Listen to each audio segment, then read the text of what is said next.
Imaginemos um encontro entre dois estranhos. O que perguntar quando queremos realmente conhecer alguém? E que resposta daríamos a essa pessoa se nos fizesse essa pergunta? Talvez respondamos o nosso nome, a nossa profissão, onde vivemos, qual a nossa terra natal, quais os nossos sonhos, o que fizemos e o que queremos ou desejamos fazer. Imaginemos agora que no encontro entre essas duas pessoas, uma delas vive com uma doença terminal. Mudaríamos a pergunta? Mudaríamos a resposta? O que se altera realmente com a vivência de uma doença terminal? A forma como nos pensamos no futuro, mas também a forma como nos pensamos no passado, pode ser influenciada pela circunstância de uma doença grave no presente. O luto preparatório diz respeito às perdas irreversíveis que acontecem ao longo da evolução dessa doença. Cinge-se às mudanças que a pessoa assiste no seu próprio corpo, na sua própria vida, na sua interioridade, como a perda da independência física, as alterações da imagem corporal, as mudanças nos hábitos de vida, a perda da capacidade de trabalhar, de guiar, de comer, de viajar. Todas estas perdas e mudanças interrompem um futuro imaginado, projetado e idealizado. O sofrimento associado é único e só cada um o pode nomear. No entanto, a depressão, a ansiedade, a desesperança são sintomas psicossociais relatados por pessoas que vivem uma doença crónica, progressiva e incurável.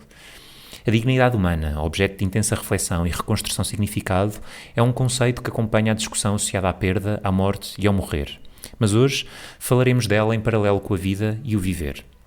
Em cuidados paliativos, a intervenção multidisciplinar preocupa-se em ajudar as pessoas a viverem esta fase de vida com o menor sofrimento possível, e as abordagens inovadoras vão se estabelecendo como boas práticas.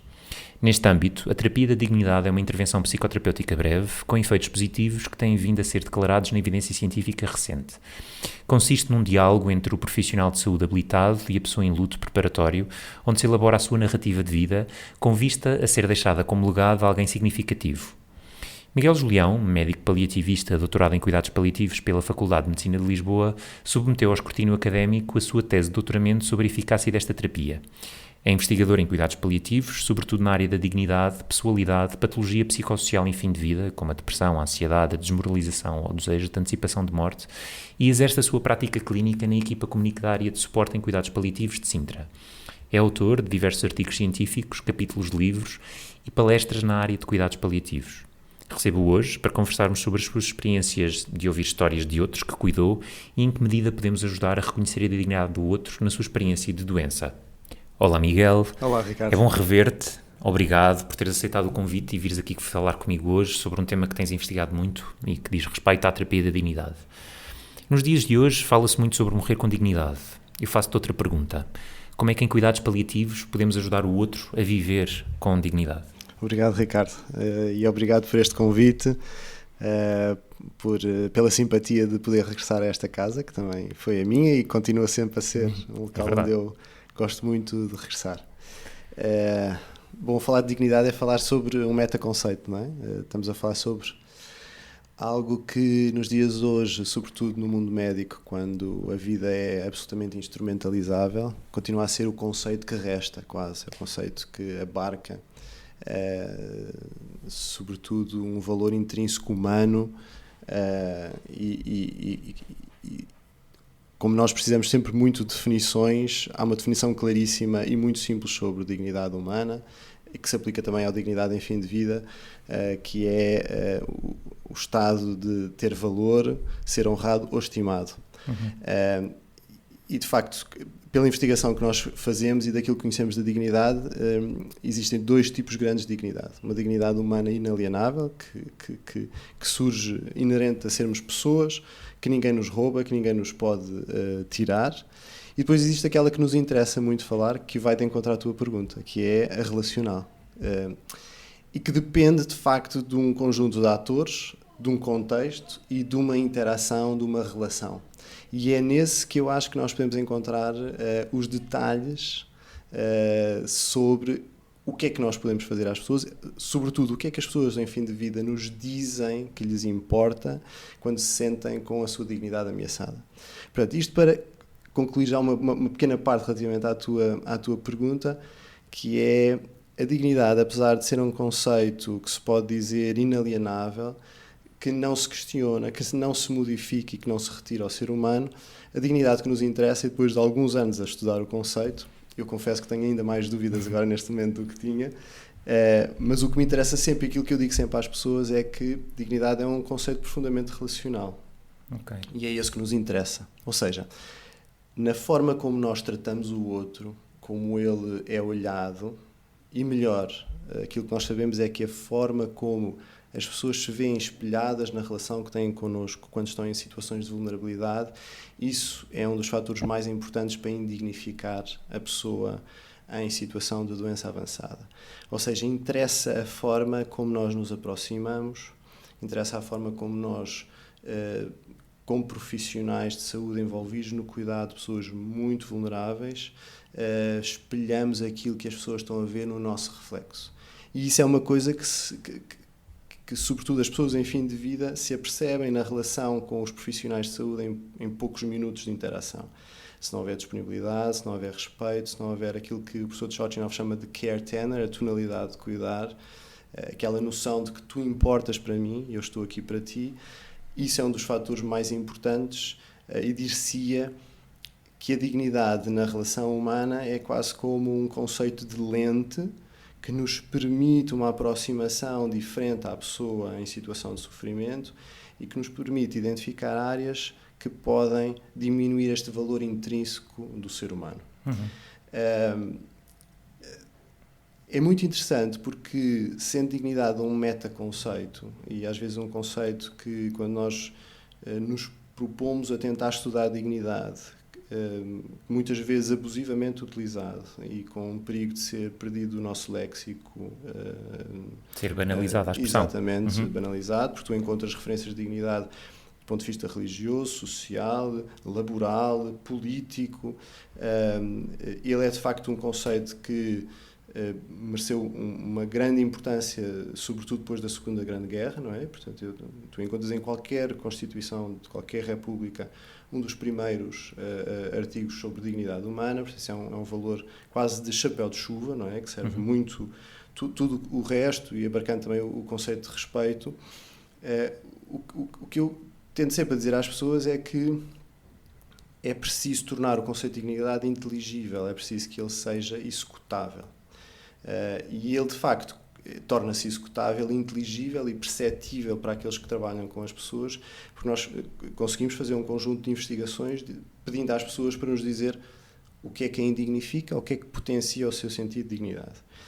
E a maioria das vezes o exercício que nós fazemos é tentar pensar o que será para as pessoas o que mais as indignifica, quais são os aspectos relacionais que marcam profundamente o sentido de dignidade, e temos uma tendência muito biomédica também e muito académica de pensar em conceitos muito complexos, muitas vezes espirituais, religiosos, fora daquilo que é a vivência diária das pessoas.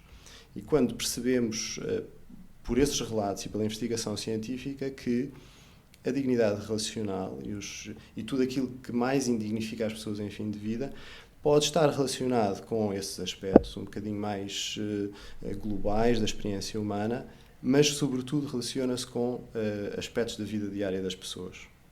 E a forma como nós tratamos as pessoas na relação direta, no seu cosmos mais interno, no seu microcosmos, nesta interação entre eu, ator profissional, e tu, ator, pessoa com doença. E aqui nós sabemos também, e isto já era um dos dados muito apontados na investigação de Chochinov, que, por exemplo, aspectos como a higiene íntima de pessoas dependentes tinha um fortíssimo valor preditivo negativo sobre o sentido de dignidade. Portanto, a forma como nós fazemos as coisas na interação com as pessoas, a forma como as pessoas sentem que têm um tempo, um espaço, uma participação, uma palavra e um lugar. Ou seja, e esse termo é muito importante para trazermos, porque liga muito com a noção de que nós criamos para as pessoas um deslugar, portanto, uma coisa que não lhes é habitual, que não acontece em nenhum tempo, em nenhum espaço. Ou seja, as pessoas sentem uma grande amputação relativamente à sua vida, à sua história. E, portanto, sabemos que pequenas intervenções, pequenos detalhes relacionais potenciam muito o sentido de dignidade. Portanto, aquilo que eu digo sempre às pessoas é que a dignidade, de facto, é um metaconceito que se torna rapidamente inteligível. Tem que haver muita disponibilidade e tem que haver um entendimento da nossa parte como profissionais de que nós temos que estar perfeitamente disponíveis para aceder a áreas que importam às pessoas, e sabendo de facto aquilo que nós precisamos saber pelas pessoas como pessoas para as tratarmos o melhor possível. Essa é uma das perguntas que está prevista na tal terapia da dignidade, e já lá vamos desconstruir um pouco o que é esta terapia da dignidade, mas essa pergunta interessa-me, sobretudo porque é aproximarmos-nos das pessoas para perceber o que é que nós precisamos saber dessas pessoas para que possamos cuidar melhor delas. Certo. E a minha curiosidade é o que é que habitualmente as pessoas te respondem. Eu sou um acérrimo defensor de que o exercício científico clínico relevante, sobretudo em medicina paliativa, é um exercício que responde a perguntas simples que vêm das pessoas. Okay?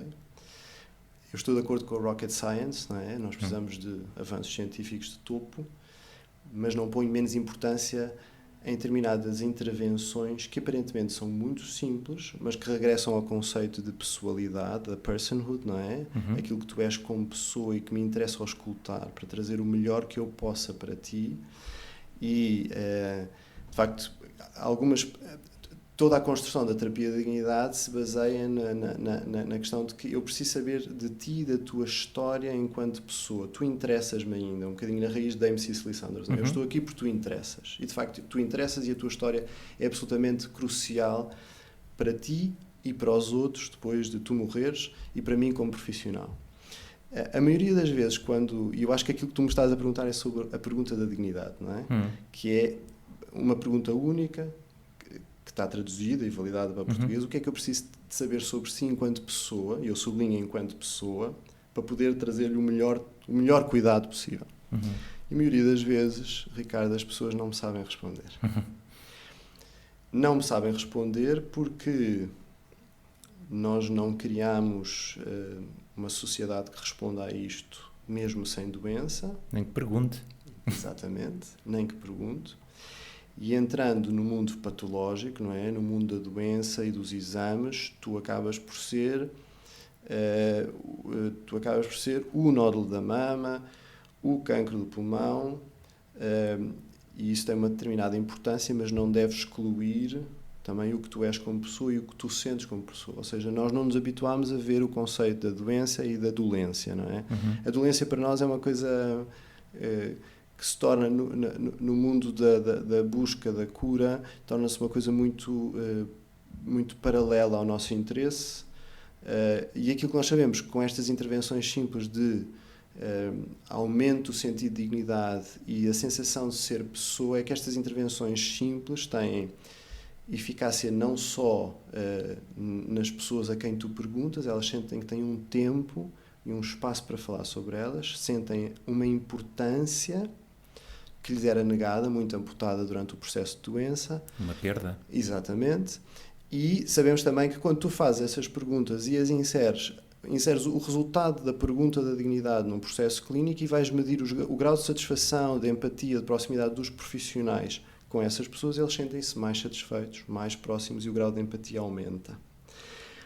Portanto, estamos a olhar para intervenções muito bem desenhadas, muito simples e com muita eficácia. E temos evidência muito segura disso neste momento. Ou seja, eu não quero fugir à tua pergunta, porque isso é um lado muito importante sobre, e muito maior do que a medicina paliativa em si. A maioria das pessoas a quem eu faço a pergunta de dignidade, de uma forma protocolada em termos de conhecimento, ou ab início nos internamentos em que nós começamos a conhecer as pessoas, ou ao longo do seguimento em medicina paliativa, as pessoas, é muito frequente as pessoas dizerem-me: nunca ninguém me tinha perguntado isso. E precisarem de um tempo para refletir. Estes instrumentos simples, seja por uma pergunta, seja por uma escala, e muitas vezes as pessoas são muito avessas a medir, não é? Nós não queremos medir, mas a medida ajuda-nos também a fazer outra coisa muito importante na relação, que é abrir. Portanto, o que é que acontece com a maioria das pessoas a quem, de forma standard, se abre esta porta com esta pergunta. São poucas as que sabem responder sobre si, sobretudo porque a sociedade não lhes pergunta isto, as pessoas olham-se pouco e perguntam-se a elas próprias isto. O que é que eu preciso saber sobre mim próprio para cuidar bem de mim próprio? Não é? Esta ideia de... É quase uma ideia afastada de nós, esta ideia de amor próprio, não é? Nós não temos essa noção de que temos primeiro que gostar de nós para poder gostar dos outros. Isto parece um chavão, mas é muito importante esta criação nas gerações futuras. Isto não é igual a egoísmo, é igual a conhece-te, gosta de ti, aceita-te e avança depois para os outros e oferece o que tu aprendeste aos outros. E a maioria destas pessoas quer regressar a esta pergunta. Precisa de refletir, tal como há um tempo de reflexão na terapia de dignidade antes da execução da terapia de dignidade em si. A maioria das pessoas quer regressar a esta pergunta e quer falar sobre si. E acho interessante construir um parágrafo, 2, 3, sobre o que eu sou, o que eu de mim, que é periférico à minha doença, para que vocês me cuidem o melhor possível. Portanto, eu sou um acérrimo defensor destas intervenções simples. Estou sempre a dizer às pessoas que passam por mim e a quem dou formação de que não procurem coisas muito complexas. As pessoas querem pormenores. A medicina de excelência é uma medicina de pormenores. É a medicina também com intervenções muito bem desenhadas, ok? Eu também as quero, quando for a minha altura. Quero a melhor ciência, quero as melhores intervenções do ponto de vista físico, não quero... E isso é de facto a nossa maior preocupação inicial, não é? Que são as necessidades emergentes, mas depois há necessidades muito acima disso, porque, como tu sabes muito bem, nós somos muito eficazes no tratamento das doenças e na intervenção sobre a dor, as náuseas, os vômitos, não é? Aquilo que se compara a 20 anos e aquilo que nós sabemos hoje fazer efetivamente em medicina paliativa é um aspecto absolutamente maravilhoso da investigação científica, mas a seguir a isso há um conjunto de camadas que eu julgo que ainda não estão a ser auscultadas e que as pessoas precisam. Nós lidamos com a parte da vida mais crua das pessoas. Para mim, com mais interesse do ponto de vista de mensagem, de aprendizagem e de vida em si. Portanto, esta crueza do fim de vida, onde tudo está muito ao de cima, não é? Onde o teu percurso é, de facto, um percurso muito intenso. É uma pena nós não queremos aceitar que existem ferramentas que nos ajudam a auscultar esta vivência, a perceber esta vivência e a passar esta vivência aos outros. Que uma ferramenta tão simples quanto a comunicação, a relação, a empatia, a generosidade, eventualmente, sim. Que enxerta também toda esta componente muito clínica, muito biomédica, que importa o bastante. Mas sim, se calhar agora íamos desconstruir um pouco o que é a terapia da dignidade em si. Então, a terapia da dignidade, eu acho que tu fizeste uma boa apresentação sobre mais ou menos o contexto. Eu continuo a ser um apaixonado pelo fenómeno humano, não é? E aquilo que a terapia da dignidade me permite e me continua a permitir é ficar cada vez mais maravilhado com este fenómeno humano, com esta complexidade, que é uma complexidade que é trazida depois a uma forma muito bem construída de passar uma mensagem, passar um legado, falar sobre a vida, os acontecimentos relevantes de vida. A terapia da dignidade surge no contexto de uma investigação maior do professor Chochinov em Manitoba, no Canadá, onde é criado um modelo de dignidade em fim de vida repartido em 3 grandes categorias: a social, a componente existencial mais direta do eu comigo próprio e a parte das preocupações da dignidade relacionadas com a doença, a sintomatologia física, psicológica. Portanto, este modelo de dignidade em fim de vida que não tinha sido ainda trazido a lume, que surge de doentes em fim de vida e de um conjunto de investigação extensa sobre aquilo que as pessoas achavam que dignificava e indignificava as suas vidas em fim de vida, sobretudo doentes oncológicos. É a partir daqui, sobretudo, da percepção que o professor Chochinov tem de que existe existem duas áreas durante esta investigação sobre o conceito de dignidade em fim de vida que emergiam como sendo muito importantes, que era a área da continuação do eu preciso de dizer qualquer coisa para que continue vivo, continue nesta ideia de generatividade, eu tenho algo para dizer que pode modificar a vida dos outros, e eu preciso que alguém esteja comigo, eu preciso de tonalidade de cuidar. Neste período, eu preciso que alguém esteja genuinamente à minha frente a saber de mim enquanto pessoa. A terapia de dignidade acaba por ser uma intervenção psicoterapêutica breve, que surge por volta de 2005 e que se baseia num conjunto de perguntas muito maleáveis que servem ao terapeuta para orientar a terapia em si. E estas perguntas falam de questões de orgulho de vida, acontecimentos relevantes, momentos em que a pessoa se sentiu melhor, mais feliz em relação com os outros, o que é que em momentos cronológicos muito bem determinados da sua vida sentiu que valeu a pena, e sobretudo o que é que quer transmitir aos outros, quem são as pessoas relevantes da sua vida e o que é que quer transmitir aos outros, e que mensagens é que quer deixar.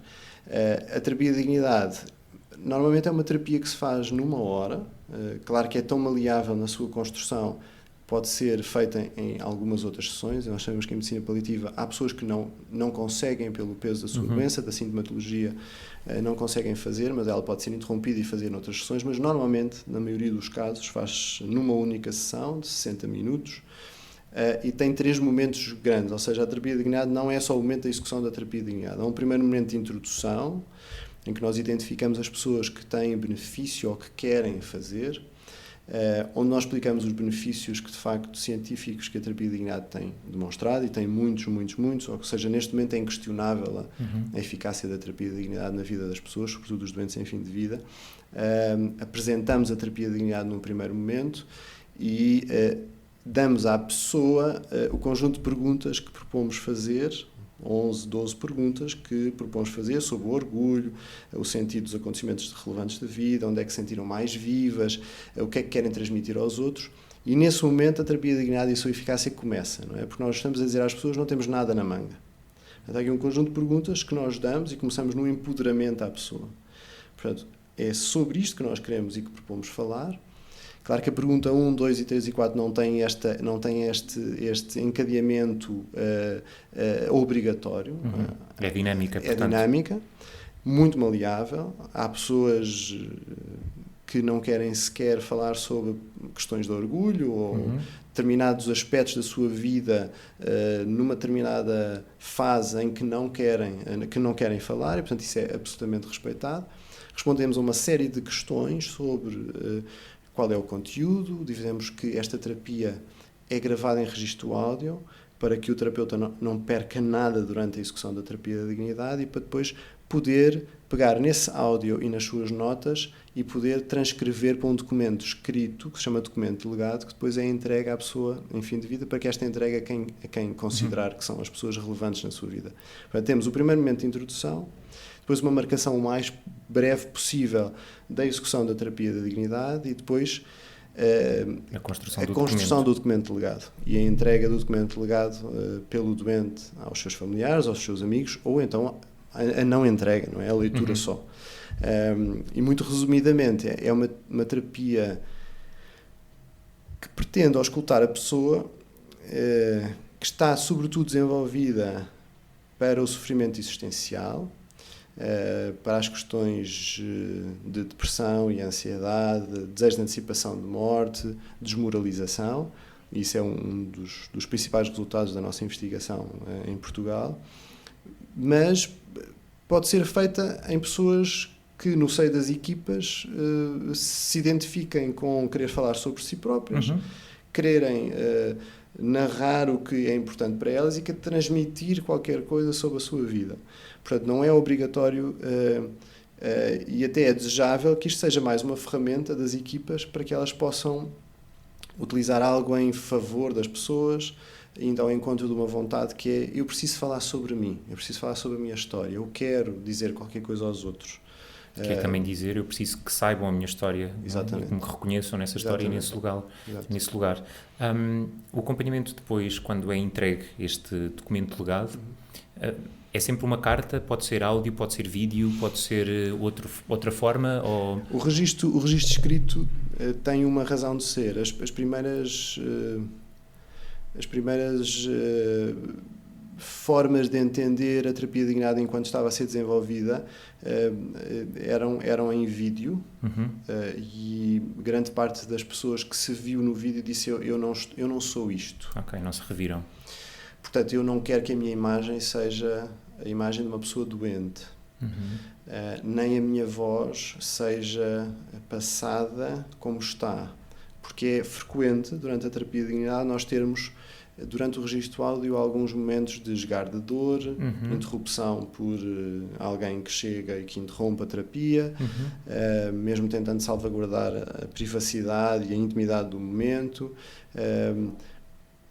Mas nós estamos a trabalhar com pessoas em fim de vida e isso coloca aqui, de facto, às vezes um registro áudio que, para quem não está habituado, possa ser mais duro do que tranquilo para quem ouve.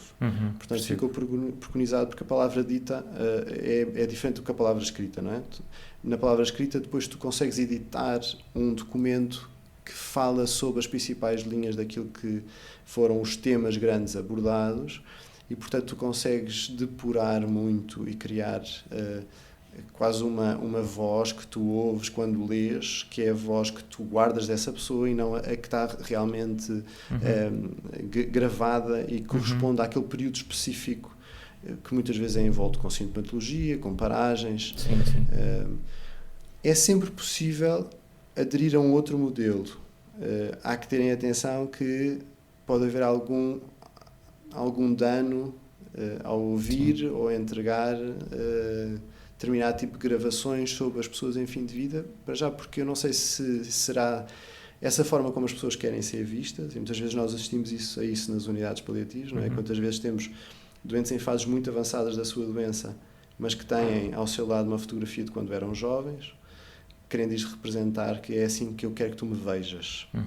Eu sou assim, não sou o que a doença me trouxe em termos de desfiguração. Até porque nós sabemos que nas primeiras investigações de Chochinov havia aquilo que mais indignificava as pessoas era a questão da aparência física.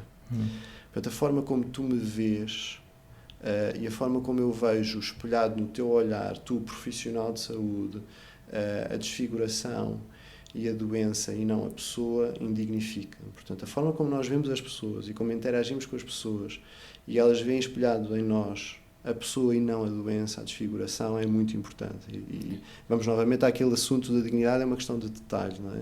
E de relação. A dignidade quase que só se verifica na relação com o outro. Sim, porque tu podes pensar no conceito de dignidade universal, não é? É um conceito que dá uma discussão filosófica belíssima. Mas para nós, enquanto clínicos e enquanto profissionais de saúde, no acompanhamento direto e na relação, interessa-nos aquilo que diminui ou aumenta a dignidade na relação. Portanto, esse conceito de dignidade relacional, para mim, é o que interessa falar, enquanto clínico, até enquanto investigador. Ok. Quando nós entregamos o documento legado aos seus entes significativos, às pessoas que lhe importam, esse acompanhamento é feito, ou essa entrega é feita com algum acompanhamento também do terapeuta da dignidade? É dado espaço? Fala-me um pouco sobre isso, sobre esse momento. É suposto tu, quando tens o documento legado preparado, entregares primeiro à pessoa em fim de vida, ou à pessoa que realizou contigo a terapia da dignidade, e que esta possa ter a capacidade e o tempo para corrigir e editar se quiser. Só quando o doente te diz no final: sim senhor, isto é o documento, é que acaba a tua terapia de dignidade. Ou seja, o processo é um processo que deverá demorar entre a apresentação, a execução e a entrega do documento 1 semana, 10 dias. Okay? Portanto, só quando esta pessoa te diz o documento está de acordo, eu valido este documento, é que tu perguntas à pessoa quantas cópias, e se quer alguma cópia, quantas cópias quer que tu lhe dês. De uma forma geral, desde que faço terapia de dignidade, eu não assisto a nenhum momento de entrega. sei depois, posteriormente, pelas pessoas, o quão significativo esse momento foi, porque acho que é um momento de uma sacralidade muito grande, onde se partilham muitas coisas que nunca foram ditas e que estão no documento e que abrem possibilidade de conversa, possibilidade de discussão sobre determinados assuntos. Eu nunca assisto a esse momento, e não faço também o acompanhamento posterior dessas pessoas. Sabemos que, indiretamente, por muita gente que continua, familiares que continuam muito ligados a nós, que esse documento é um documento ao qual as pessoas regressam muitas vezes, para se recordar em datas importantes, em momentos em que precisam, muitas vezes, de recordar determinado tipo de histórias que são contadas, vivê-las em conjunto pela leitura do documento. No fundo, de elaborar o luto. Exatamente. E de estarem próximas daquela pessoa que perderam. É, no fundo, continuar a história do outro através da minha história. Exatamente. Que prossegue. Exato. Até porque tu tens um conjunto de perguntas, no protocolo de perguntas orientadoras, sobre aquilo que a pessoa em fim de vida quer dizer a pessoas específicas, conselhos, algum tipo de orientação, alguns desejos um bocadinho mais latos, e foi uma parte muito interessante da nossa investigação portuguesa. A nossa amostra queria muito, na análise que nós fizemos dos documentos de legado, queria muito dizer, dar muitas mensagens ao mundo, mensagens mais latas de amor, de paz, de saúde, o que não acontece com outras culturas, o que é muito interessante verificar, não é? Esta nossa ideia um bocadinho expansionista até não é? Esta ideia expansionista do amor e da mensagem, do querer bem aos outros, não é? E noutras culturas encontra-se sobretudo o quê? Encontram-se mensagens de amor, de saúde, como connosco, histórias relatando momentos relevantes e felizes de vida, porque a terapia de dignidade está construída para isso, não é que não permita alguns momentos de ventilação de momentos menos agradáveis, com maior tristeza, mas isso não é suposto por construção da terapia de dignidade que aconteça e que seja transposto para o documento de legado, mas sobretudo agradecimentos, amor, paz também, desejos de sucesso emocional, profissional. Portanto, são os grandes temas. Desejos de bem para os outros. Desejos de bem, sim. Desejos de bem. Ia-te perguntar o que é que tu, sobretudo, tens aprendido com esta experiência, que é uma experiência tão próxima do espaço do outro e que te humaniza, eventualmente, e queria-te perguntar o que é que tu realmente tens aprendido com esta experiência da terapia de dignidade. Sentes que, por exemplo, refletiste melhor um pouco sobre aquela primeira pergunta que te fiz? O que é que precisamos saber de ti? Tens pensado mais nisto?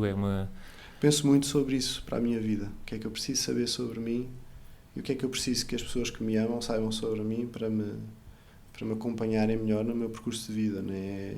Ou seja, eu não tenho a minha cabeça sequer a pensar no meu período de fim de vida.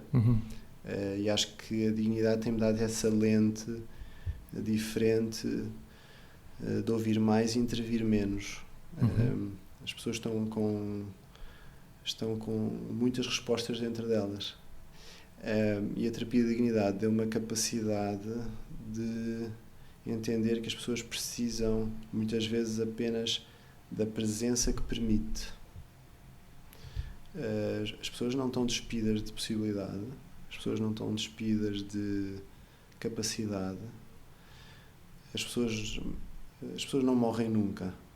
E mesmo que eu não faça terapia de dignidade, usando algumas perguntas sobre o orgulho, os acontecimentos relevantes de vida, o que aprendeu com a vida e com a doença e o que é que quer transmitir, mesmo que não seja formalizado um processo de terapia de dignidade, isso tem-me servido muito a servir as pessoas enquanto pessoas. E sobretudo esta noção, e eu vou repetir-te isto porque acho que é muito importante, que as pessoas se mantêm, as pessoas estão cá, as pessoas têm sempre qualquer coisa para dizer sobre elas. E sobretudo o exercício da dignidade dignidade para adultos e depois a adaptação que nós fizemos para adolescentes e também uma adaptação muito recente que fizemos da terapia de dignidade póstuma, ou seja, para os familiares enlutados poderem fazer, porque os familiares, as pessoas relevantes da vida delas morreram e não tiveram a oportunidade de fazer terapia de dignidade. Isto foi uma investigação que surgiu porque 2 familiares enlutados me disseram: eu gostava tanto que o meu familiar tivesse feito, será que eu posso fazer por ele?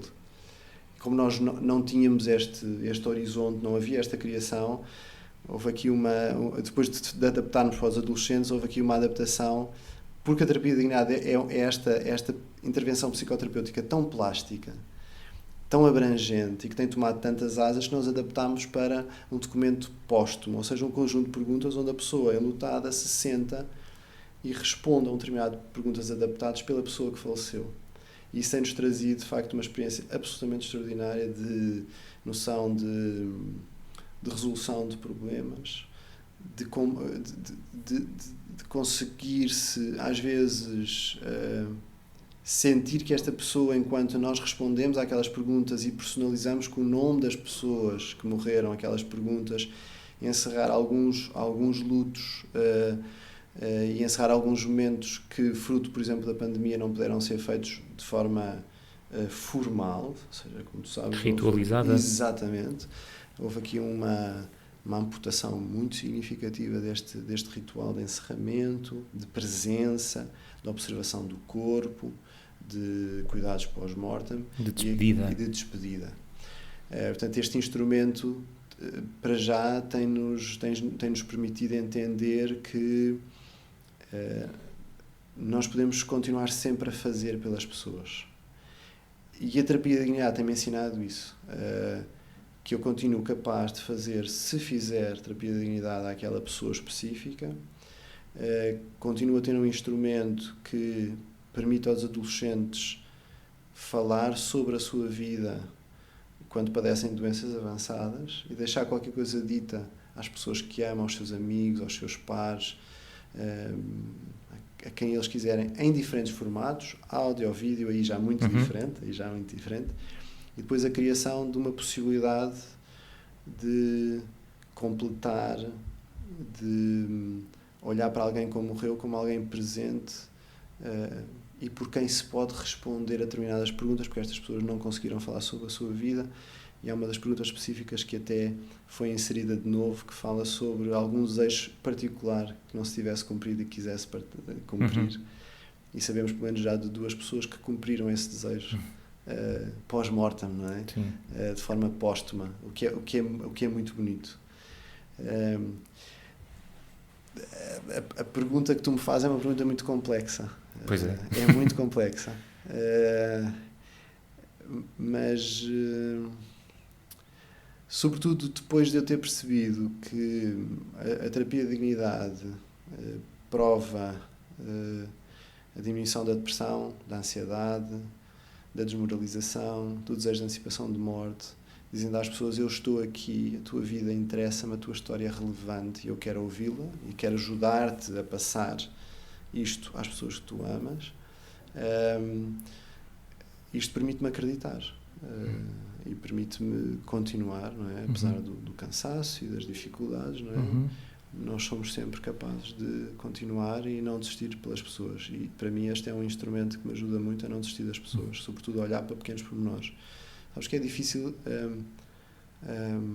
e isto é um exercício importante ao final do dia, que é tu perdoaste a ti próprio, não é? Por não conseguires fazer mais. É difícil tu resvalar sobre determinadas coisas que são mais fáceis que tu não faças pelos outros, não é? Porque tens outra agenda, não é? A tua vida. E isso é humano, não é? Essa noção de que nós podemos muitas vezes resvalar naquilo que é mais fácil até na atenção às pessoas em fim de vida é uma coisa que eu gosto sempre de assumir, porque é verdade. Mas a dignidade e o conceito de dignidade e a pergunta da dignidade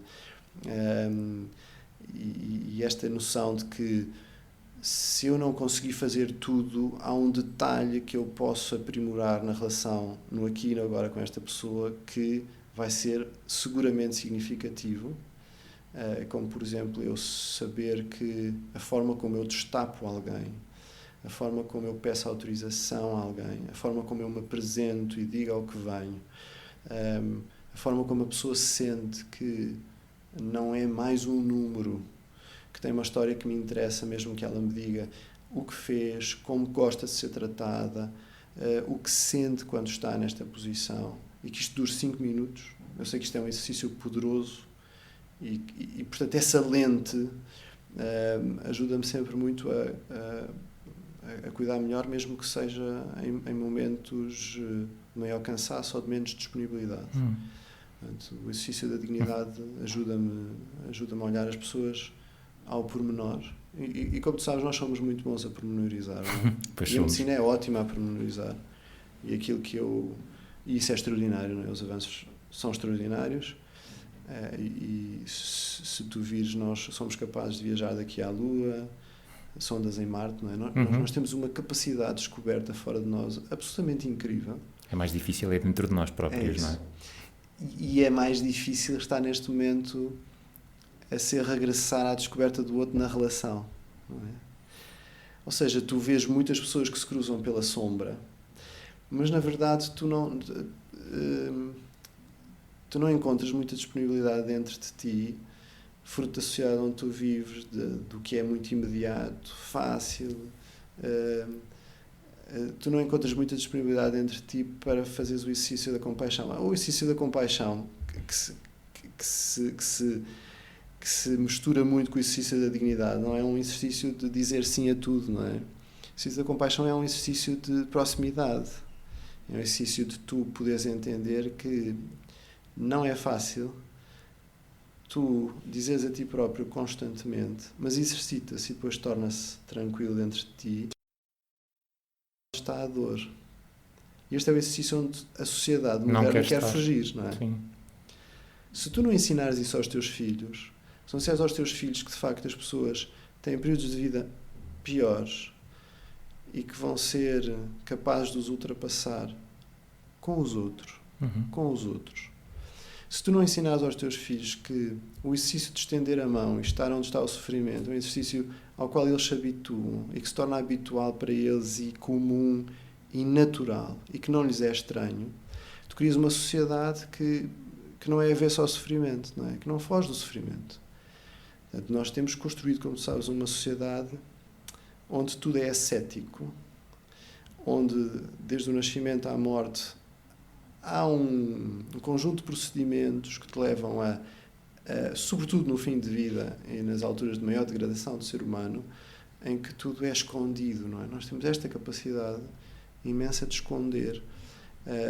Portanto, é tempo de regressar, por isso é tempo de falar sobre estes assuntos, é tempo de fazer podcasts, é tempo de abrir a discussão, falar sobre sofrimento, falar sobre...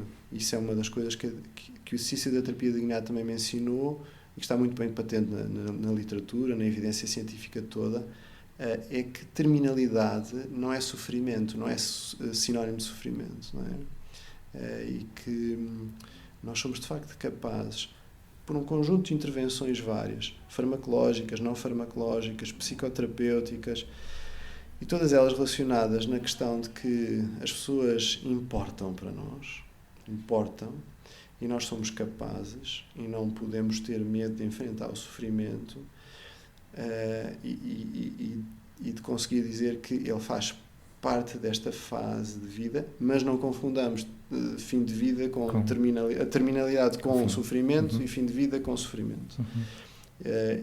E nesse aspecto a terapia da dignidade tem mostrado isso, não é? Pessoas acometidas... A resiliência humana, se calhar. Exato, sim. Mas uma resiliência boa, não é? É uma resiliência integrada. E a terapia de dignidade, inquestionavelmente neste momento, aquilo que tu sabes é que pessoas com depressão fazem terapia de dignidade e nos follow-ups depois e versus o grupo controle que não tem terapia de dignidade, tem uma redução da sua depressão, da sua ansiedade, do seu desejo de antecipação de morte. Bom, pessoas que querem morrer mais cedo e que nós sabemos que estão, na sua grande maioria, deprimidas, encontram na terapia de dignidade um propósito. Porque falam sobre si, e porque a vida, quando nós falamos sobre nós e queremos estar com os outros, e quando quando alguém nos diz e se senta connosco e diz: eu quero saber sobre si, a sua vida é interessante, a sua vida tem qualquer coisa para ser transmitida, as pessoas pensam: bom, então vale a pena viver, não é? Porque ninguém ainda se tinha sentado comigo, não é? Isso é uma das coisas que está muito patente na minha literatura. Tese. E a minha tese é um produto de alguém muito pouco interessado na sua vida, a quem eu pergunto o que é que se sentiu mais orgulho na sua vida. E que, passado 15 minutos falando dos seus filhos e da forma como criou 2 bons seres humanos, me diz: eu quero que regresse mais vezes para eu falar sobre a minha pessoa. E durante um mês quis falar sobre a sua pessoa e sobre aquilo que foi importante na sua vida, que não teve nada de extraordinário em termos laborais, pensava este senhor, mas que tinha qualquer coisa para contar a estes filhos. Portanto, a vida interessa quando nós damos valor à pessoa, não é? E à vida, e damos tempo à pessoa e tempo a falar sobre a vida da pessoa. Portanto, a terapia de dignidade tem-me permitido essa lente. Há sempre uma possibilidade. Há sempre qualquer coisa para escutar. Este podcast inicialmente não tinha, e o seu título é Porque Precisamos dos Outros para Sermos Nós, não pretende ser deliberadamente uma pergunta, mas se fosse, talvez o episódio de hoje respondesse muito bem, porque realmente precisamos dos outros para sermos nós, para contar a nossa história, e só no reconhecimento do outro é que sem dúvida nos reconhecemos. Sem dúvida. Obrigado, Miguel, por este tempo, Ricardo.